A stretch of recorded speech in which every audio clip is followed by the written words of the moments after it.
à la mesure où on trouve des moyens là où on en manquait sérieusement.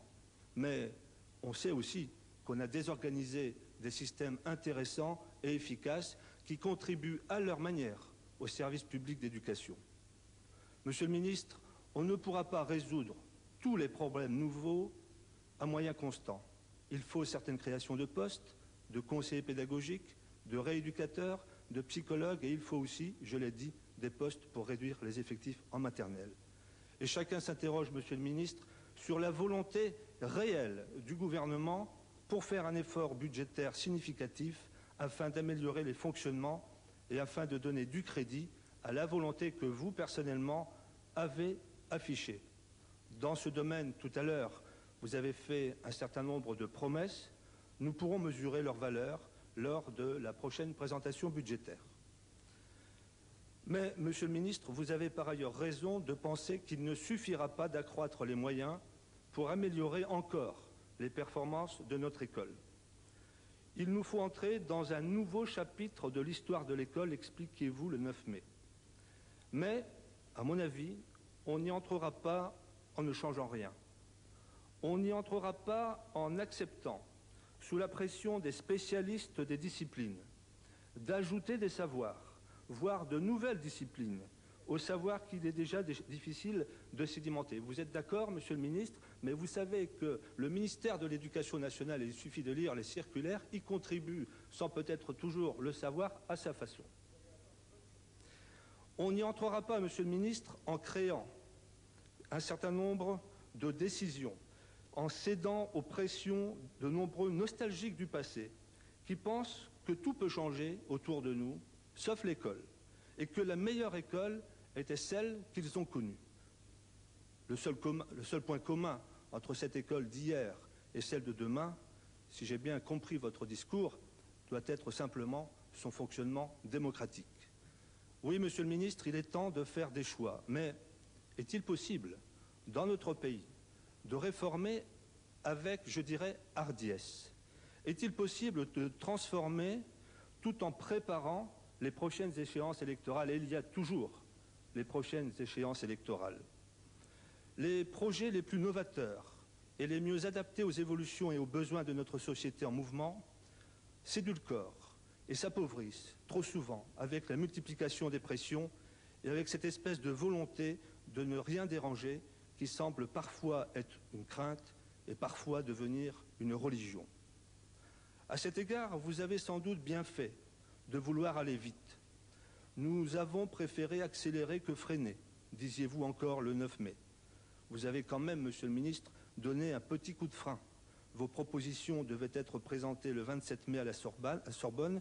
Ce coup de frein doit-il être mis sur le compte d'oppositions techniques et matérielles, sur des difficultés à synthétiser des avis contradictoires ou sur d'autres problèmes dont vous nous donnerez les solutions? Pour conclure, Monsieur le ministre, je voudrais revenir à la hardiesse. Je ne suis pas sûr, et j'aimerais que vous me rassuriez, je ne suis pas sûr que l'hommage appuyé à la lecture oralisée, le plaidoyer pour la valorisation des devoirs, le nouveau grand retour de l'instruction civique, l'accent mis sur la mémorisation soit à placer sous la bannière de la hardiesse. Ne sont-ils pas plutôt des concessions à la nostalgie, ou alors y a-t-il un besoin de précision dans leur définition? Parce que, bien sûr, il faut savoir lire. C'était d'ailleurs votre première discrimination. Savoir lire aujourd'hui, ce n'est pas simplement savoir oraliser des pages du manuel des textes choisis, c'est savoir tout lire. Vous l'avez rappelé justement. Mais vous avez dit également que pour y parvenir demain mieux qu'hier, eh bien, vous alliez confronter les approches. Fort bien, Monsieur le ministre, mais vous le savez, la confrontation existe déjà et depuis longtemps. Ce qu'il faut aujourd'hui, c'est que le ministère en tire rapidement les conclusions, des conclusions qui soient enfin claires et compréhensibles pour tous les enseignants de l'école, du collège et du lycée, mais aussi les enseignants qui n'enseignent pas la lecture proprement dite comme ils le pensent. Bien sûr, Monsieur le ministre, qu'il faut faire des devoirs et des exercices, mais tous les spécialistes attirent aujourd'hui l'attention des éducateurs sur la construction du savoir qui distingue de l'entraînement, de l'application et de la répétition de savoirs qui sont reçus et non construits. Le temps qui est passé aux procédures d'apprentissage est aujourd'hui insuffisant par rapport au temps consacré aux exercices. Est-ce qu'on ne va pas simplement demain, avec vos propositions, ajouter encore du temps aux exercices? Vous savez, Monsieur le Ministre, que les effets pervers d'une bonne intention sont toujours les plus graves et les plus dangereux. Bien sûr, Monsieur le Ministre, qu'il faut donner de l'instruction civique, mais sûrement pas en donnant des cours et en déversant des leçons magistrales. C'est en construisant une citoyenneté par l'exercice réel de responsabilités vécues en situation, un peu comme on a pu se réjouir de le constater samedi dernier, que les enfants intègrent les règles civiques et donc morales. Voyez-vous, Monsieur le Ministre, je suis de ceux qui font confiance aux discours qui promettent les progrès de l'école. Et j'espère toujours qu'avec une certaine continuité, notre pays va s'engager dans la construction de la meilleure école du monde, l'école de la meilleure qualité possible. Mais, Monsieur le Ministre, je me demande aujourd'hui si entre le lancement du nouveau contrat pour l'école au Palais de l'UNESCO, symbole de l'humanisme et des valeurs d'ouverture aux autres, et la présentation de vos propositions définitives à la Sorbonne, symbole du savoir et de la pensée, le passage à la maison de la chimie, au lieu des dosages subtils et habiles, n'aura pas partiellement raison de votre belle ambition. Rassurez-nous donc, Monsieur le Ministre, dans l'intérêt de notre système éducatif. J'apprécierai pour ma part, sans démagogie, mais avec vigilance, comment l'État remplira sa part du contrat, ce nouveau contrat pour l'école dont débat aujourd'hui la représentation nationale. Merci, mon cher. Sur ce point seulement. Voilà. Monsieur Urbaniak, vous vous êtes interrogé pour savoir pourquoi on avait reporté les décisions du 27 mai au 16 juin. Rassurez-vous, il n'y avait aucune, aucune intention maligne dans ce report. C'est seulement qu'il nous a semblé que si l'on avait organisé des journées banalisées pour que dans tous les établissements scolaires on puisse discuter de ces propositions, il était utile de prendre le temps de pouvoir prendre connaissance et étudier attentivement toutes les contributions et toutes les synthèses qui ont été celles des écoles, des collèges et des lycées.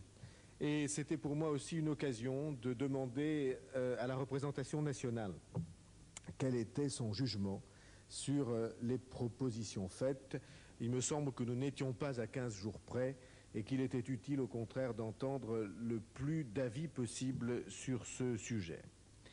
Vous nous avez invités à la hardiesse et mis en garde contre la nostalgie.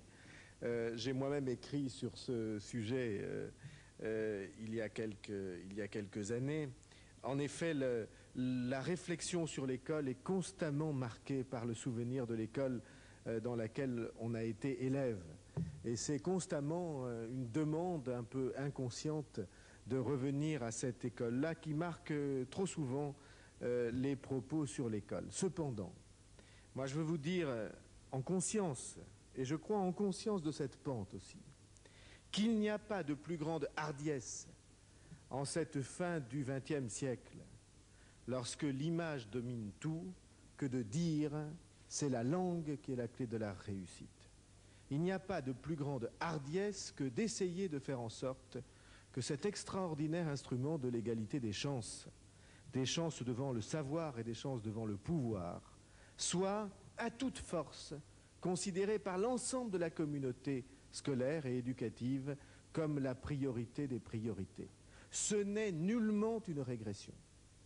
Ce n'est nullement une nostalgie.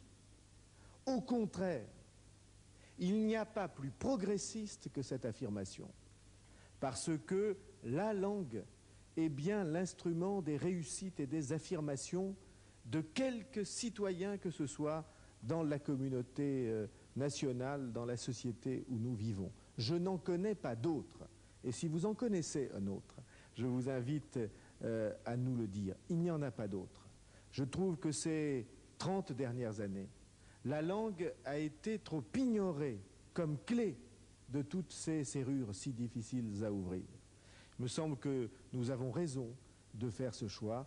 Ce n'est nullement une nostalgie. À mon avis, c'est la plus grande des hardiesses parce que nous allons avoir à inventer des approches pédagogiques complètement nouvelles pour faire en sorte que, en effet, cette langue soit de nouveau le bien commun, c'est-à-dire aussi le bien de chacun. Et donc, de ce point de vue-là, je veux vous indiquer que j'espère que nous ne succombons à aucune nostalgie, qu'au contraire, nous choisissons les hardiesses.